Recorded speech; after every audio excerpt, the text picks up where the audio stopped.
Hello जी, तो कैसे हो आप लोग? उम्मीद है आप लोग अच्छे होंगे और बेहद ही मस्त ही होंगे। अभी मेरे को मेरा दोस्त शाम में मैसेज कर रहा है कि भाई अभी तक तुम्हारा वीडियो कहाँ रह गया यार? तुम्हारे इतने सारे चैनल होने के बावजूद भी तुम्हारा रिएक्शन वीडियो कहाँ पे रह गया? मैंने बोला कि भाई कौन सा वीडियो और कैसा वीडियो? तो वो बोल रहा है कि ध्रुव राठी ने एल्विस को एक्सपोज करते हुए 3 दिन पहले वीडियो डाला। मैंने कहा 3 दिन पहले डाला, बिकॉज मैं यूट्यूब पे उतना अभी एक्टिव नहीं हूँ। फिलहाल कॉलेज के चक्कर लगाते लगाते मेरा दिमाग थोड़ा ना घूम रहा है, इसलिए मैं उतना कोई भी सोशल मीडिया प्लेटफॉर्म पे अभी इतना एक्टिव नहीं हूँ। बिकॉज अभी मेरे को आया है लिंक तो डाउनलोड करके रखा, क्योंकि यहाँ पे नेटवर्क इशू चलता है, इसकी वजह से ऑनलाइन हम देख नहीं सकते। और वो बोल रहा है कि भाई क्रेजी वीडियो एक्सपोज जो भी एक्सपोज किया है वो क्रेजी है। तो फिलहाल अभी इसका हम देखने वाले फर्स्ट टाइम अभी देखेंगे और देखते हैं क्या है इसके वीडियो में। आज वैसे तो ध्रुव राठी का वीडियो है तो एकदम गर्दा होगा यार, मगर फिर भी चेक करते हैं कैसा है। So let's go start. जवाब का है काए काए करना बंद कर दे कौवे की तरह, ये रहा जवाब।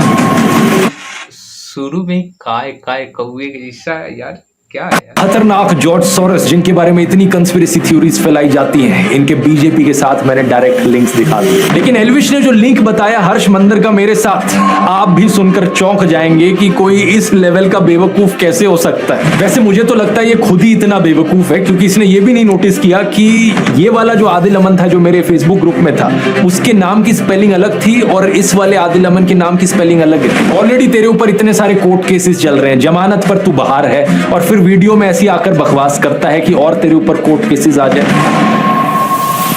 नमस्कार दोस्तों, कभी बिटोड़ा देखा है आपने? ये चीज, इसमें गोबर के बने हुए उपले रखे जाते हैं। हरियाणवी में एक कहावत है कि बिटोड़े के मुंह से उपले ही निकलेंगे। अभी कुछ हफ्ते पहले किसी दोस्त ने मुझे कहा कि एल्विश यादव ने मेरे ऊपर एक वीडियो बनाया है, मेरा क्या कहना है उस वीडियो को लेकर। मैंने कहा भाई क्या यार, क्या उम्मीद करते हो, बिटोड़े के मुंह से उपले ही निकलेंगे। अब वैसे तो दोस्तों इन गोदी यूट्यूबर्स का एक पूरा झुंड बैठा है जिसने पिछले कुछ महीनों में मेरे ऊपर एक से बढ़कर एक हमले करने की कोशिश करी है। कोई मुझे कभी कुत्ता कहता है, कोई कॉकरोच कहता है, कोई कहता है कि मेरी वाइफ पाकिस्तानी है, तो कोई मुझे बुली कहता है। लेकिन इन सभी में से एल्विश सही मायनों में इन बेवकूफों का सरदार है, क्योंकि जितनी अनाप शनाप बातें इसने अपने वीडियो में करी ना मेरे बारे में, जितने दुनिया भर के झूठ इसने फैलाए उतने शायद ही किसी ने फैलाए। इसने मुझ पर जो वीडियो बनाई उसका कई सारे यूट्यूबर्स ऑलरेडी काउंटर कर चुके हैं। जिन्होंने भगवा रंग पहन रखा वो छपरी है कि सब छपरी हैं, ये जितने भी ये सैफरन गमछा ओढ़ते हैं।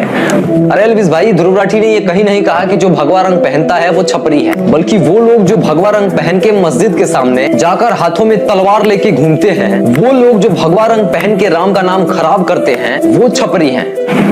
इसे बोलते हैं भाई साहब ब्रेन वॉशिंग। किस चीज का सिस्टम है? बच्चे बिगाड़ने का, गैम्बलिंग ऐप प्रमोट करने का, या फिर भांग पीकर वीडियो बनाने का, बियर पीकर वीडियो बनाने का, माहौल खराब करने का? आखिर किस चीज का सिस्टम? किसी भी चीज को यहां से वहां जोड़ दिया, कभी बोला कुछ, दिखाया कुछ, कभी तो बोलना ही नहीं आया ढंग से। हर्ष मंदार कह लो या फिर हर्ष मंदर कह लो, जो भी है। तो this is an interview of Harmandar Singh. Harmandar Singh Harsh Mandar नहीं है, इज अ डिफरेंट गाय। अब जस्ट बिकॉज उनके नाम सिमिलर हैं तो इसने उन्हीं का आर्टिकल दिखा दिया, मतलब हद होती है यार। अब इस बात का कोई प्रूफ अवेलेबल नहीं है कि हर्ष मंदर और ध्रुव राठी डायरेक्टली कनेक्टेड हैं, लेकिन एक स्पेकुलेशन के आधार पे और एक कॉन्स्पिरेसी थ्योरी के आधार पे इस बात को इतने कॉन्फिडेंस से बता दिया जाता है। जो व्यक्ति गाली देता था वो व्यक्ति ने इस वीडियो में गाली नहीं दी, खुद ही बोल रहा नहीं दे पाऊंगा। क्यों? क्योंकि इस व्यक्ति ने सुधारा है उसको। ये है पढ़े लिखे यूट्यूबर्स का फर्क। जब छपरियों का सरदार गाली देना बंद कर सकता है इस व्यक्ति के वीडियो की वजह से, तो फिर इसके जो गुलाम हैं वो क्यों नहीं गाली देना बंद करेंगे? इतनी बेइज्जती होने के बाद भी एल्विश का मन नहीं भरा, मुझसे कहने लगा कि काउंटर दो। कहां है काउंटर? कहां है काउंटर?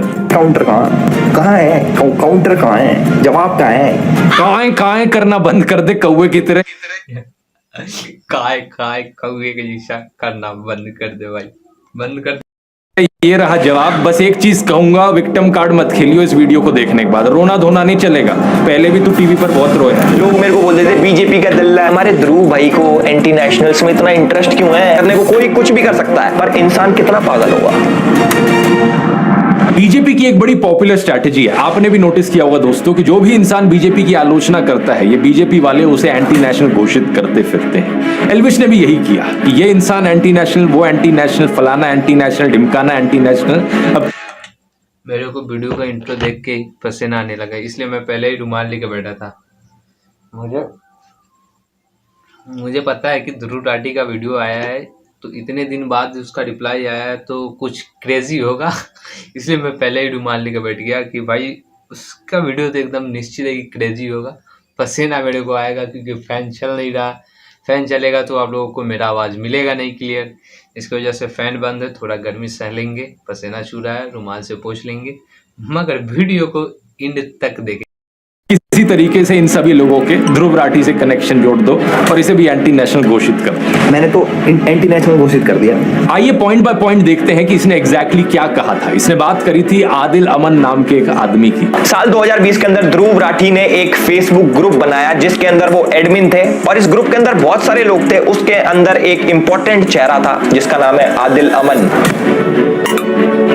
पहली गलत इन्फो, साल 2020 में मैंने कोई ग्रुप नहीं बनाया। जिस ग्रुप की ये बात कर रहा है वो मैंने 2017 में बनाया था और 2020 तक तो मैंने उसे बंद कर दिया था। इस फेसबुक ग्रुप का नाम था ध्रुव राठी स्क्वाड। इसके साथ साथ मेरा एक फेसबुक पेज भी है सिर्फ ध्रुव राठी नाम से। इस ग्रुप को मैनेज करने के लिए मैंने कुछ एडमिन्स को चुना, उन लोगों में से जो मेरे फेसबुक पेज पर सबसे ज्यादा एक्टिव लोग थे। कौन ये लोग थे मैं नहीं जानता, मैंने सिर्फ इस बेसिस पर इन लोगों फेसबुक ग्रुप का एडमिन बनाया कि ये मेरे फेसबुक पेज पर सबसे ज्यादा लाइक और कॉमेंट करते थे। इनफैक्ट फेसबुक की खुद की ये सजेशन होती थी उस जमाने में। तो जो भी एडमिन्स थे मेरे फेसबुक ग्रुप के, उनमें से किसी से भी मैं आज तक पर्सनली कभी नहीं मिला। अब हुआ क्या कि इनमें से एक एडमिन आदिल अमन ने एक टाइम पर बड़े ही वायलेंट और एक्सट्रीमिस्ट टाइप के कमेंट्स किए जिन्हें ऑब्वियसली मैं सपोर्ट नहीं करता। बाकी एडमिन्स ने वो कमेंट्स मुझे दिखाए और मैंने फिर इसे एडमिन की पोजीशन से हटा दिया। अब लॉजिकल सी बात है, मैं हमेशा नाथुराम गोडसे वाली ऐसी मानसिकता का विरोध करता हूं, लेकिन बाद में मैंने रियलाइज किया कि अगर इस तरीके से चलता रहा, इस ग्रुप में कोई कुछ भी लिखेगा, ब्लेम वहां मेरे ऊपर आएगा बाद में। इसलिए साल 2020-21 के अराउंड मैंने इस पूरे फेसबुक ग्रुप को ही शट डाउन कर दिया। अब 4 सालों बाद हमारी कहानी में एंट्री होती है इस बेवकूफ की जो इस घटना को लेकर एक स्कैंडल बनाने की कोशिश करता है। ये अपनी इमेजिनरी कहानियां बनाता है कि आदिल और मैं तो जिगरी दोस्त हैं। अगर ध्रुव भाई ये वीडियो देख रहे हैं तो भाई के चेहरे पे मुस्कुराहट आ गई होगी क्योंकि पुराने साथी हैं, आम आदमी पार्टी में साथ में काम करते थे। जब प्रधानमंत्री मोदी सड़क छाप मवालियों को ट्विटर पर फॉलो करते हुए दिखते हैं तब तो ये गोदी इन्फ्लुएंसर सारा लॉजिक लगा देते हैं कि इसमें हमारे प्रधानमंत्री जी की क्या गलती। उन्हें क्या पता था कि ये इंसान ऐसी अभद्र भाषा का इस्तेमाल कर सकता है। याद है निखिल नाम का एक ट्विटर यूजर जिसने गर्व से कहा था कि प्रधानमंत्री मोदी उसे फॉलो करते हैं। इसने किस तरीके से एक महिला पत्रकार की मौत पर जश्न मनाया था, उनको गालियां दी थी। और प्लीज प्रधानमंत्री से रिक्वेस्ट कीजिए कि वो इस तरह के लोगों को फॉलो ना करें। कोई नहीं मिलता उनको हिंदुस्तान में तो मुझे फॉलो कर लें। लेकिन ये इकलौता ऐसा केस नहीं है। ये बीजेपी 2016 पेज जिसने जर्नलिस्ट स्वाति चतुर्वेदी के खिलाफ बहुत ही भद्दी भाषा लिखी, इसे भी नरेंद्र मोदी फॉलो कर रहे थे। बीजेपी 2014 अवनीश चौबे, कुल आदित्य, महावीर एम जैसे कितने और ऐसे थ्रेटनिंग और अब्यूजिव हैंडल्स हैं जिन्हें प्रधानमंत्री फॉलो कर रहे थे। इतना ही नहीं, प्रधानमंत्री मोदी ने तो अंकित जैन, सुरेश नखुआ, तेजिंदर बग्गा जैसे कुछ हिंसक गालीबाज ट्रोल्स को अपने ऑफिशियल रेजिडेंस पर होस्ट भी किया था। क्या पहले चेक नहीं कर सकते थे कि ये कैसे लोग हैं? ऑनलाइन से अब ऑफलाइन पर आ जाए तो आसाराम बलात्कार के लिए कॉन्विक्ट हुआ, यहाँ नरेंद्र मोदी उसे माला पहनाते हुए और उसके पैर छूते हुए दिख रहे हैं। जीवन में जब कोई नहीं जानता था उस समय से बापू के आशीर्वाद मुझे मिलते रहे हैं। इस ट्वीट और इस फेसबुक पोस्ट में प्रधानमंत्री मोदी गुरमीत राम रहीम की प्रशंसा करते हुए दिख रहे हैं। वही गुरमीत राम रहीम जिसे मर्डर और रेप जैसे केसेस में दोषी पाया गया है। इस फोटो में हरियाणा के पूर्व मुख्यमंत्री गुरमीत राम रहीम के साथ बैठे हुए दिख रहे हैं। 2017 के इस न्यूज आर्टिकल को देखिए। मध्य प्रदेश। भाई ये एक्सपोज वीडियो है या कुछ नॉलेजेबल वीडियो है? नॉलेज वाला वीडियो है यार, मेरे को समझ में नहीं आ रहा। इंट्रो तक तो ठीक था कि उसमें ध्रुव राठी एल्विस को एक्सपोज कर रहा है, मगर इंट्रो के बाद मुझे समझ नहीं आ रहा है कि ये एक्सपोज वीडियो है या क्या है यार। पूरा वीडियो देखते हैं फिर पता चलेगा क्या एक्सपोज वीडियो है या क्या है। की एंटी टेररिस्ट स्क्वाड ने भोपाल, ग्वालियर, जबलपुर और सतना में 11 लोगों को गिरफ्तार किया। इन पर आरोप था कि ये पाकिस्तान की ISI के लिए जासूसी कर रहे थे। अब आज तक की हेडलाइन देखिए। ये जो गले में बीजेपी का पट्टा डाले हुए और टी-शर्ट पर मोदी लिखवाए हुए दिख रहा है, ये है ध्रुव सक्सेना। यहाँ इसकी फोटो देखिए मध्य प्रदेश के पूर्व मुख्यमंत्री शिवराज सिंह चौहान के साथ। कि भारतीय जनता पार्टी विश्व की पहली राजनीतिक पार्टी जिसके ऊपर एक ठप्पा लग चुका है कि यह एक ISI सर्टिफाइड पार्टी बन चुकी है। कम से कम 3 शख्स इन 11 में से सीधा तरीके से भारतीय जनता पार्टी के साथ जुड़े हुए। अलेजिड आतंकवादियों के बीजेपी से सिर्फ 1-2 ऐसे कनेक्शन नहीं है, ढेर सारे हैं। 2022 के इस न्यूज आर्टिकल को देखिए। जम्मू के रियासी में पकड़े गए आतंकियों में से एक तालिब हुसैन जम्मू एंड कश्मीर बीजेपी के माइनॉरिटी मोर्चा IT सेल का फॉर्मर चीफ निकला। बीजेपी ने कहा कि यह केवल 18 दिन तक बीजेपी का सदस्य रहा था। नासिर और जुनैद की किलिंग का अक्यूज मोनू मानेसर इस फोटो में अनुराग ठाकुर के साथ, यहाँ लेट अरुण जेटली के साथ और यहाँ होम मिनिस्टर अमित शाह के साथ। इस फोटो में प्रधानमंत्री मोदी पूर्व बीजेपी सांसद प्रज्ञा ठाकुर के साथ दिख रहे हैं, जो 2008 के मालेगांव बॉम्ब ब्लास्ट की एक अक्यूज है। बीजेपी नेताओं की एक्सट्रीमिस्ट टेंडेंसीज में डायरेक्ट इन्वॉल्वमेंट या इनडायरेक्ट एसोसिएशन के ये सब एग्जांपल्स तो बस ट्रेलर है। अगर मैं पूरी लिस्ट बनाने लग जाऊं तो यहाँ 3 घंटे की फिल्म बन जाएगी। बाबू बजरंगी का स्टिंग ऑपरेशन, यशवंत शिंदे का एफिडेविट, प्रज्वल रेवन्ना, आशीष मिश्रा, अनुराग ठाकुर, यति नरसिंह सरस्वती, सूरजपाल अमू, सुरेश चौहान की लिस्ट चलती ही जाती है। कोई कहता है गोली मारो, कोई लिंचिंग के लिए दोषी पाए गए लोगों को मालाएं पहनाता है, कोई बलात्कारियों को संस्कारी ब्राह्मण बताता है, तो कोई मुसलमानों के खिलाफ जेनोसाइड की बात करता है। क्या एल्विश में हिम्मत है इन सब केसेस पर बोलने की? एल्विश, मुझे पक्का पता है तू इस वीडियो को देख रहा होगा। सीधा तुझसे बोलना चाहूंगा, अगर तुझ में 1% भी हिम्मत है तो बीजेपी से काउंटर मांग कर दिखा दे। कहां है काउंटर, कहां है काउंटर? ये जो काएं करे जा रहा था ना मेरे साथ, बीजेपी के साथ करके दिखा। नहीं कर पाएगा, क्योंकि मुझे पता है तेरे जैसे सत्ता के चाटुकार पूरी जिंदगी ऐसी हिम्मत नहीं जुटा पाएंगे। मेरे खिलाफ बोलना आसान है, क्योंकि पता है सरकार पीछे से कुछ कहेगी नहीं और बड़े यूट्यूबर को टारगेट करके व्यूज मिलेंगे, कंट्रोवर्सी होगी, पब्लिसिटी मिलेगी। पता है तुझ जैसे गोदी यूट्यूबर्स की सबसे बड़ी प्रॉब्लम क्या है? तुझ जैसे लोगों को लगता है कि कंट्रोवर्सी क्रिएट करके व्यूज आएंगे और इसी तरीके से फॉलोअर्स बटोरे जा सकते हैं, इसी तरीके से यूट्यूब पर करियर बनाया जा सकता है। लेकिन तेरे जैसे एक और यूट्यूबर को मैंने पहले भी कहा था कि कंट्रोवर्सी करके एक सस्टेनेबल यूट्यूब करियर बनाना पॉसिबल नहीं है। एक लिमिट तक ही लोग इस ड्रामे को बर्दाश्त करेंगे, उसके बाद लोगों को भी पता लग जाएगा तू ये ड्रामा जो करता है, कंट्रोवर्सी जो करता है, सिर्फ व्यूज के लिए करता है, पैसे के लिए करता है। असलियत में यूट्यूब पर अगर एक लॉन्ग टर्म करियर बनाना है तो उसके लिए ऑडियंस को कुछ जेन्युइन वैल्यू देनी पड़ेगी। ये चीज मैंने अपने यूट्यूब ब्लूप्रिंट कोर्स में सिखाई है। अगर तुझे नहीं समझ में आती तो जाकर कोर्स ले ले, तेरे लिए एक स्पेशल डिस्काउंट भी दे देता हूँ। कूपन कोड यूज कर elvish40 40%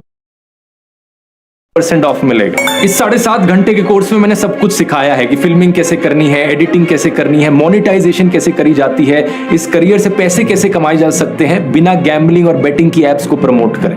ये भी तेरे लिए सीखना बहुत जरूरी है, क्योंकि जो अभी तेरा बिजनेस मॉडल है ना कि कंट्रोवर्सी करके व्यूज इकट्ठे करो और फिर इन गैम्बलिंग एप्स को प्रमोट करो, ये देश के यूथ का फ्यूचर बर्बाद कर रहा है। इस कोर्स में मैंने ढेर सारे और तरीके बताए हैं पैसे कमाने के, और सबसे इंपॉर्टेंट चीज 2nd चैप्टर में बात करी है अपनी नीश कैसे चुननी है, अपनी स्किल्स और अपने पैशन के बल पर एक यूनिक यूट्यूब चैनल कैसे बनाना है। अब दोस्तों वैसे मुझे पता नहीं एल्विश यादव में कितनी स्किल्स हैं, तो इसका तो छोड़ो, लेकिन अगर आपको इंटरेस्ट है तो आप जरूर elvish40 कूपन कोड यूज कर सकते हैं।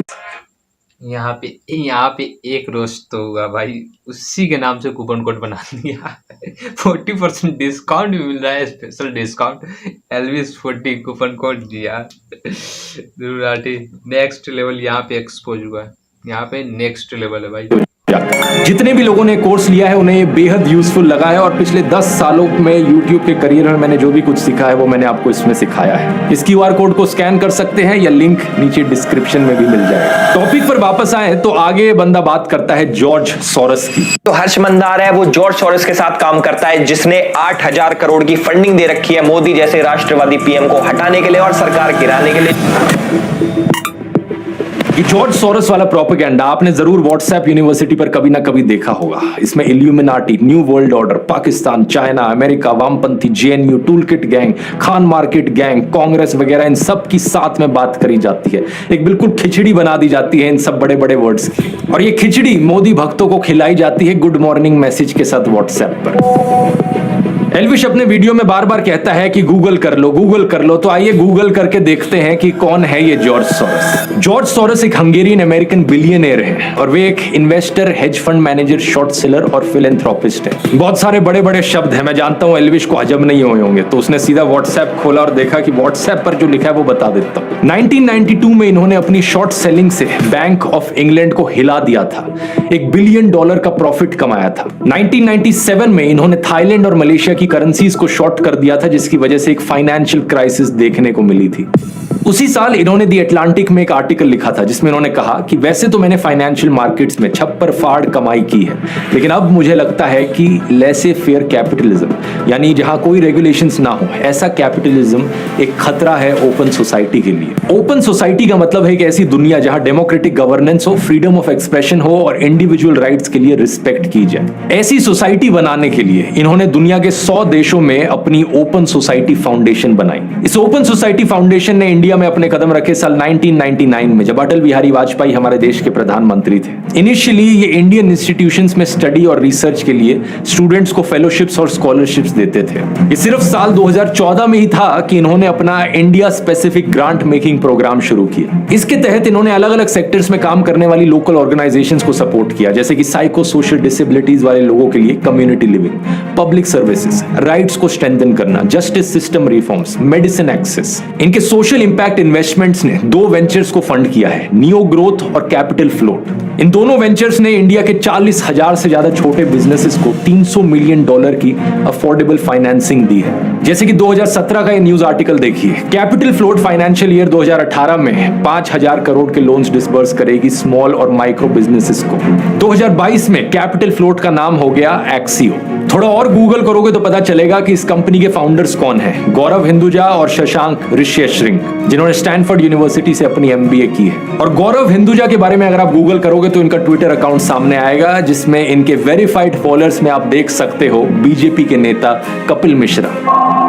फिर शशांक का नाम गूगल करो, शशांक की शादी के बारे में ये न्यूज आर्टिकल सामने आएगा। देखिए यहाँ कौन गेस्ट आए थे इस शादी को अटेंड करने। मुकेश अंबानी की मदर कोकिलाबेन अंबानी, बीजेपी नेता लाल कृष्ण आडवाणी और बीजेपी नेता देवेंद्र फडणवीस।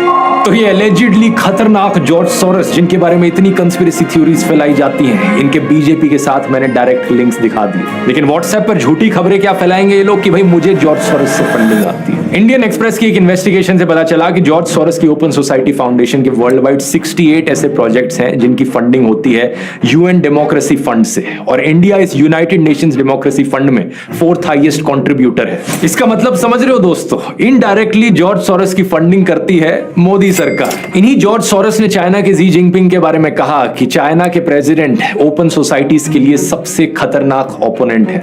इन्होंने इंटरनेशनल कम्युनिटी को यह कहा है कि चाइना की हाईटेक कंपनीज पर क्रैकडाउन किया जाए। इन्होंने चाइना के बेल्ट एंड रोड इनिशिएटिव की भी सख्त आलोचना की थी। इतना ही नहीं, 2017 में पाकिस्तान ने ओपन सोसाइटी फाउंडेशन की पाकिस्तान ब्रांच को बंद करने का आदेश दिया था। तो जिस जॉर्ज सोरोस को ये लोग विलन बनाने की कोशिश करते हैं, वो तो ओपनली चाइना और पाकिस्तान के खिलाफ बोलते हैं। इतना ही नहीं, इन्होंने अमेरिका में रेसिज्म को खत्म करने के लिए भी एफर्ट्स किए हैं। इन्होंने इनकम इनइक्वालिटी के खिलाफ भी आवाज उठाई है। कुछ और अमीर लोगों के साथ मिलकर इन्होंने अमेरिकन गवर्नमेंट को एक लेटर भी लिखा था जिसमें कहा कि मिडिल क्लास और गरीब लोगों की बजाय अमीरों से टैक्स वसूला जाए। इन्होंने कहा कि हमारे जैसे अमीर लोग जिनके पास $50 मिलियन से भी ज्यादा पैसा है, इनके ऊपर 2 से 3% का वेल्थ टैक्स लगाया जाना चाहिए। तो ओवरऑल आप देख सकते हैं कि जॉर्ज सोरोस चाइना के ओपनली खिलाफ बोलते हैं, पाकिस्तान को इनसे तकलीफ है, अमेरिका में रेसिज्म और इनकम इनइक्वालिटी का ये विरोध करते हैं, अनरेगुलेटेड कैपिटलिज्म के खतरों पर ये बात करते हैं। इंडिया में स्टूडेंट्स को फेलोशिप दी है इन्होंने, फार्मर्स को पैसा दिया है इनकी ऑर्गेनाइजेशन ने, 40,000 से ज्यादा स्मॉल बिजनेसेस को इजी लोन्स प्रोवाइड करवाए हैं। फ्रेशवर्क्स जैसी इंडिया की कई स्टार्टअप्स में इनकी इन्वेस्टमेंट है,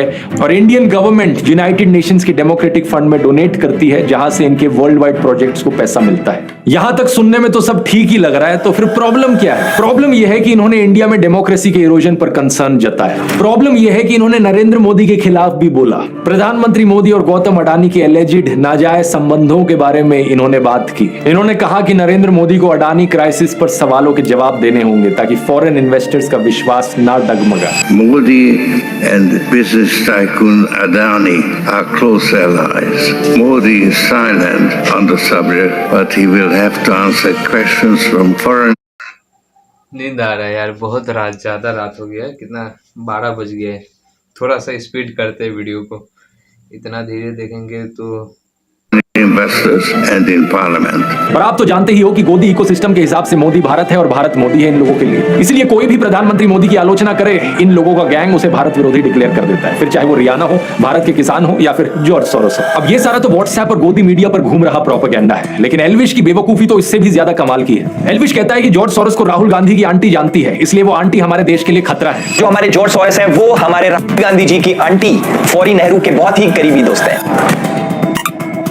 गूगल पर सर्च करो तो पता चलेगा कि 2017 में ऑलरेडी इनका देहांत हो चुका है 108 साल की उम्र पर। एक ऐसी महिला जो आज से 7 साल पहले ही गुजर चुकी है, वो भी 108 साल की उम्र पर। एल्विश की राय में वो देश के लिए खतरा है। और वैसे तो 2009 का इंडियन एक्सप्रेस का आर्टिकल देखो, जिसमें बताया गया है कि फोरी नेहरू नेटिवली हंगरी से है, जहां से जॉर्ज सोरस भी है। जॉर्ज सोरस की तरह वो भी ज्यूइश थी। जब इंडिया में उनकी लव मैरिज हुई तो उन्होंने अपना नाम कर लिया था शोभा नेहरू। इस 2009 के आर्टिकल की हेडिंग है मिस्टर सोरोस एक पुरानी दोस्त से मिलने गए। लेकिन 14 साल बाद 18 फरवरी 2023 में किसी को 2 गोदी वेबसाइट्स पब्लिश करती हैं और कहती हैं खुलासा खुलासा, जानिए बड़ा खुलासा है। 14 साल पुराने आर्टिकल को दिखाकर ये लोग नया खुलासा कहते हैं। ऐसा ही कुछ किया गया farmer prime minister Manmohan Singh की बेटी अमृत सिंह को लेकर। वैसे तो 2013 का ये आर्टिकल है जहां लिखा है प्रधानमंत्री की बेटी को मानव अधिकार कानून में जबरदस्त काम करने के लिए सम्मानित किया गया। उनकी रिपोर्ट का नाम था globalising torture, CIA secret torture and extraordinary rendition. यहां उन्होंने 136 लोगों के बारे में बताया जिन्हें टेरर सस्पेक्ट्स बनाकर 54 देशों की जेलों में डिटेन किया गया, टॉर्चर किया गया। और यहां पर यह भी बताया गया है कि वो ओपन सोसाइटी जस्टिस इनिशिएटिव के साथ काम कर रही हैं, जिन्होंने इस रिपोर्ट को पब्लिश भी किया है। लेकिन इसके 7 साल बाद गोदी मीडिया वेबसाइट इसे भी छापकर कहती है ये देखो नया खुलासा खुलासा खुलासा।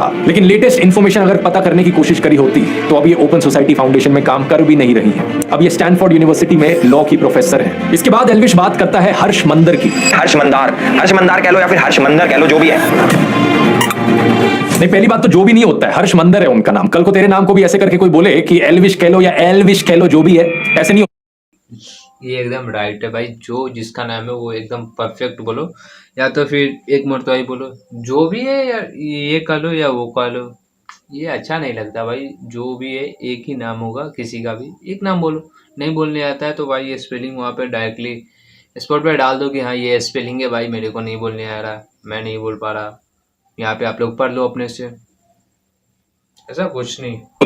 दूसरा ये गूगल करते हैं कि अब ये कौन है। हर्ष मंदर एक फॉर्मर IAS ऑफिसर हैं जो 6 डिस्ट्रिक्ट्स में डिस्ट्रिक्ट हेड रहे हैं, डिविजनल कमिश्नर रहे हैं, मसूरी की Lal Bahadur Shastri IAS training academy में फैकल्टी रहे हैं और 2002 में इन्होंने गुजरात दंगों के विरोध में वॉलंटरी रिटायरमेंट ली थी। इन्होंने 24 किताबें लिखी हैं। इतनी किताबें एल्विश अपने 7 जन्मों में भी नहीं पढ़ पाए। पिछले 10 सालों में Dainik Bhaskar, Hindustan Times, the Hindu, Indian Express, Scroll, Live Mint, NDTV, Business Standard, Article 14 जैसे अखबारों और न्यूज पोर्टल्स के लिए कॉलम भी लिखे। श्याम बेनेगल की फिल्म समर इनकी लिखी हुई 2 कहानियों पर बेस्ड है। इन्होंने बहुत से कॉलेज यूनिवर्सिटीज में लेक्चर लिए हैं, जैसे कि IIM Ahmedabad, NALSA university of law, MIT, Boston, university of California, institute of development studies. 2010 से 2012 तक ये UPA सरकार द्वारा बनाए गए नेशनल एडवाइजरी काउंसिल के मेंबर थे। कई इंपॉर्टेंट बिल्स ड्राफ्ट करने में इनका योगदान रहा है, जैसे कि right to information, right to education, food security bill, child labour abolition. इन्होंने लिंचिंग्स के विरोध में कारवाए मोहब्बत कैंपेन चलाया और इन्हें इनके काम के लिए बहुत सारे अवार्ड्स मिले हैं, जैसे कि MA Thomas National Human Rights Award 2002, Christy Harmony Award 2012 या क्वेड मिलिथ अवार्ड 2020। लेकिन इस अनपढ़ बेवकूफ एल्विश के अनुसार ये भी एंटी नेशनल है। आप पूछोगे क्यों? क्योंकि इन्होंने जॉर्ज सोरस की ओपन सोसाइटी फाउंडेशन के साथ काम किया है। भाई हर्ष मंदार जो कि जॉर्ज सोरस के लिए काम करता है, मतलब बिना सर पैर के जो मन में बकवास आए बोल डालो। अब सबसे इंटरेस्टिंग बात है कि इन सबसे मेरा क्या रिलेशन है। आज तक असलियत में दोस्तों मैं हर्ष मंदर से कभी मिला नहीं, ना मेरी उनसे आज तक कभी बात हुई। इनका नाम मैंने पहली बार एल्विश की वीडियो से ही सुना और जो भी ये इन्फॉर्मेशन मैंने आपको निकाल कर दी, इसका वीडियो देखने के बाद गूगल करके रिसर्च करके आपको दिखाई। लेकिन एल्विश ने जो लिंक बताया हर्ष मंदर का मेरे साथ, आप भी सुनकर चौंक जाएंगे कि कोई इस लेवल का बेवकूफ कैसे हो सकता है। एल्विश ने कहा कि मैंने CA और मणिपुर पर जो वीडियो बनाया वो मैंने हर्ष मंदर के ट्वीट देखकर बनाया। 4 अगस्त 2023 को हर्ष मंदार ट्वीट करते हैं मणिपुर दंगों के ऊपर और ठीक 2 दिन बाद हमारे ध्रुव भाई की वीडियो आ जाती है। ट्वीट और वीडियो की टाइमिंग तो ऐसे दिखा रहा है जैसे कि बहुत बड़ा जासूस बन गया हो, लेकिन यहां पर भी इसने गलती करी। 14 दिसंबर 2019 को हर्ष मंदार CAA और NRC के ऊपर एक ट्वीट करता है और ठीक 3 दिन बाद यानी कि 17 दिसंबर 2019 को हमारे ध्रुव भाई as per the tool kit video बनाते हैं। उसके अंदर CAA का जिक्र होता है। असलियत में ये मेरा दूसरा वीडियो था CA NRC के ऊपर। इससे 5 दिन पहले 12 दिसंबर को मैंने पहला वीडियो अपलोड किया था। टोटल में 3 वीडियोस मैंने बनाए थे। तीनों वीडियोस आज के दिन भी YouTube पर अपलोडेड है। आप जाके इन तीनों में से इनके टाइम स्टैम्प्स देख सकते हो कि कब इन्हें अपलोड किया गया। तो पहली बात तो ये प्रूफ ही गलत है, और अगर ये सच भी होता तो इस तरीके से कनेक्शन दिखाना एक बहुत ही अजीबोगरीब चीज है। देश में कोई भी टॉपिक न्यूज में आता है तो ऑफ कोर्स जो टॉप यूट्यूबर्स हैं उस पर वीडियोस बनाएंगे। मैं वीडियो बनाऊंगा उस चीज पर। दिसंबर 2019 में न्यूज चैनल्स पर, सोशल मीडिया पर इसकी बहुत चर्चा चल रही थी तो मैंने वीडियो बनाया। मेरे साथ साथ लाखों लोगों ने इस पर ट्वीट किए, फेसबुक पर पोस्ट किए। सेम चीज मणिपुर के लिए भी कही जा सकती है। जब मणिपुर का इशू चल रहा था तो मैंने उस पर वीडियो बनाया। अब लाखों लोगों के ट्वीट्स में से किसी एक इंसान को पकड़ लेना और कहना कि देखो इस इंसान के ट्वीट के बाद मैंने अपना वीडियो बनाया, भाई क्या लॉजिक है यार ये। और मणिपुर पर वो वीडियो बनाने का ख्याल मुझे इसलिए आया क्योंकि मणिपुर की ट्रैजिक क्लैशेस में उन 2 औरतों की वीडियो ने हर एक इंसान की आत्मा को झकझोर दिया था। हर एक इंसान जिसकी जमीन मरी नहीं हुई थी, जिसकी आत्मा बिकी नहीं हुई थी, उसने इस टॉपिक की बात करी है। लेकिन एल्विश जैसे सत्ता के चाटुकार का मुंह बिल्कुल बंद था मणिपुर जैसे इशू पर, और फिर कहता है कि मैं तो बड़ा नेशनलिस्ट हूं। हम तो भैया देश प्रेमी है खूब। अब हमें कुछ भी कह लो देश प्रेम हमारे अंदर भरा है, पूरे शरीर में देश प्रेम भरा है। कुछ शर्म आती है तुझे या नहीं? रिसेंटली तुझसे नीट एग्जाम के बारे में पूछा गया तो तेरे मुंह में छाले पड़ गए, दांत दिखाकर हंसने लगा। ये तो भाई है। नीट एग्जाम में जब वहाँ पे एक फंक्शन हो रहा था, मुनव्वर फारूकी, एलवेश, फुकरा इंसान हमारे आए हुए, तो वहाँ पे नीट एग्जाम के बारे में एक मीडिया पूछा था, तो भाई ऐसे हंस रहे यार। क्या है यार, पता नहीं है, डायरेक्टली बोलो ना कि हाँ इसके बारे में मेरे को नॉलेज नहीं, मैं इसके बारे में कुछ नहीं बोल सकता ये, मगर डायरेक्ट नीट एग्जाम डॉक्टर्स के एग्जाम के पेपर लीक हुए, उस पर आपका क्या कहना है? क्योंकि एल्विश प्लीज और तू चाहता है कि बाकी लोग भी तेरी तरह किसी सोशियो पॉलिटिकल इश्यूज पर बोले ही ना कुछ? क्या तू अपने फैंस और व्यूअर्स को बिल्कुल ही बेवकूफ मानता है कि कुछ भी बचकाना बात वो हजम कर लेंगे तेरी? एल्विश को यह अंदेशा तो जरूर था कि ऐसी बचकाना बातों पर लोग यकीन नहीं करेंगे, इसलिए एक और पैंतरा खेला इसने। हर्ष मंदर के साथ मेरा कनेक्शन जोड़ने की कोशिश में ये आदिल अमन को बीच में ले आया। कहने लगा कि आदिल अमन एक्चुअली में अब जर्मनी में रहता है और हर्ष मंदर के साथ काम करता है। सबसे अच्छी बात यह है कि हमारे आदिल अमन भाई भी जर्मनी शिफ्ट हो चुके हैं और 2019 से कारवाए मोहब्बत नाम की एक एनजीओ के साथ काम कर रहे हैं।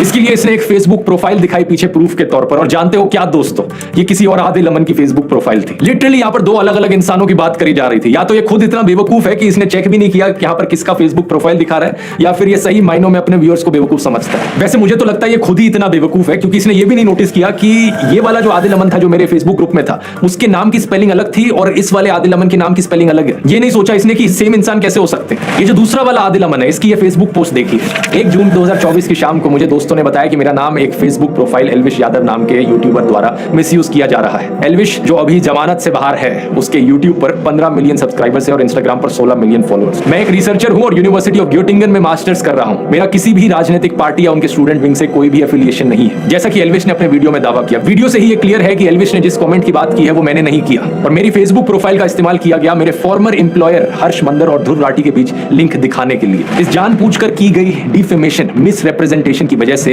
एल्विश के फॉलोअर्स ने गालियों वाले मैसेजेस मेरे फेसबुक इनबॉक्स में भर दिए हैं। मुझे और मेरे परिवार को चोट पहुंचाने की धमकियां दी हैं। ट्विटर पर भी मैंने देखा कि इस मिस इन्फॉर्मेशन की वजह से मेरी गिरफ्तारी की डिमांड करने लगे हैं लोग। अबे बेवकूफ एल्विश, तेरी वजह से कोई निर्दोष आदमी को वहां गालियां मिल रही हैं, शर्म आती है कि नहीं तुझे?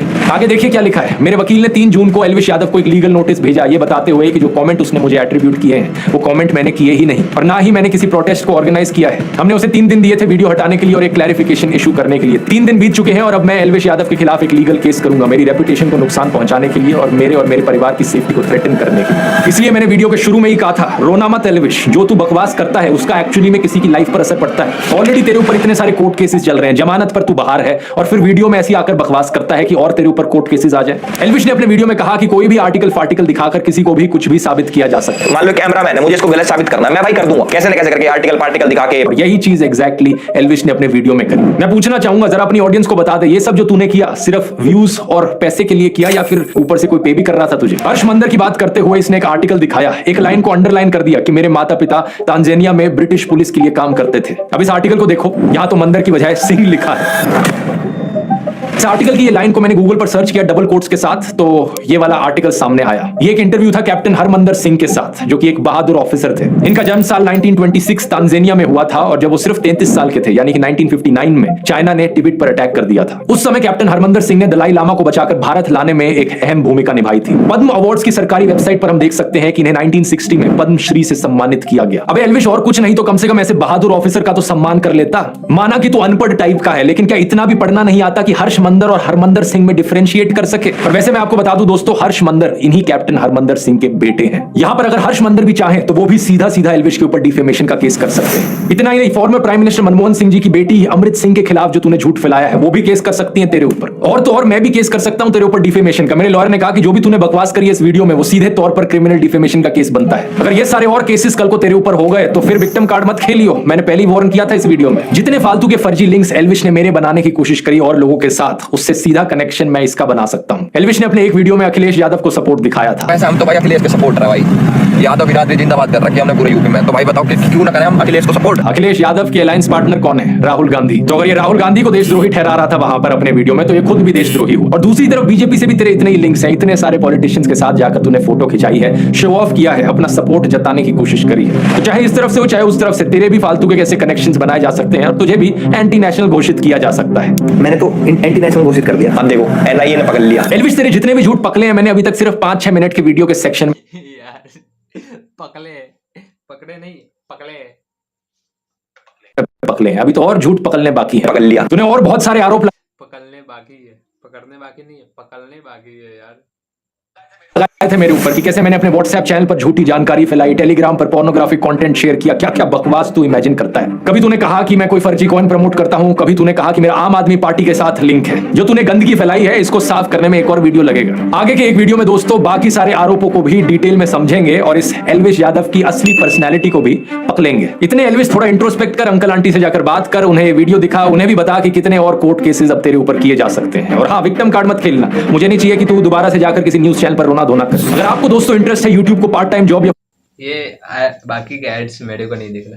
नेक्स्ट पार्ट इसका ध्रुव राठी ने बताया कि अभी एक और वीडियो आएगा एल्विस के ऊपर, तो वो वीडियो हम बहुत जल्द लेके आएंगे। इतना जो इसका भी 3 दिन हुए, 3 दिन में 2.2 करोड़ से भी प्लस व्यूज आ गए हैं भाई, यानी कि 20 मिलियन क्रॉस कर गए 3 दिन में यार। ट्रेंडिंग में वीडियो है। अभी राउंड 12 का EPL आया है, EPL का भी थोड़ा सा देखना है, रिव्यू लेना चाहना। अगर EPL का भी रिव्यू चाहिए तो कमेंट करना, उसका भी हम चेक करेंगे रिव्यू क्या सिस्टम है उसका भी। वीडियो अभी तक मैंने EPL देखा नहीं है क्योंकि मैं अभी कॉलेज के लाफड़ा में पढ़ा हुआ है यार, एडमिशन को लेके। तो टाइमिंग अभी मिला है, अभी रात्रि के 12:19 हो रहा है यार। यहाँ पे देखो 12:19, रात के 12:19 हो रहा है भाई, ठीक है, AM हो गए। तो वीडियो कैसा लगा कमेंट में बताना, और EPL का रिव्यू चाहिए कैसा है वो तो कमेंट कर देना। EPL का भी अभी तक हमने देखा नहीं है, तो कल साथ में देखेंगे। अगर कमेंट में आएंगे तो कमेंट आप लोग कर देना, तो साथ में कल देखते हैं EPL।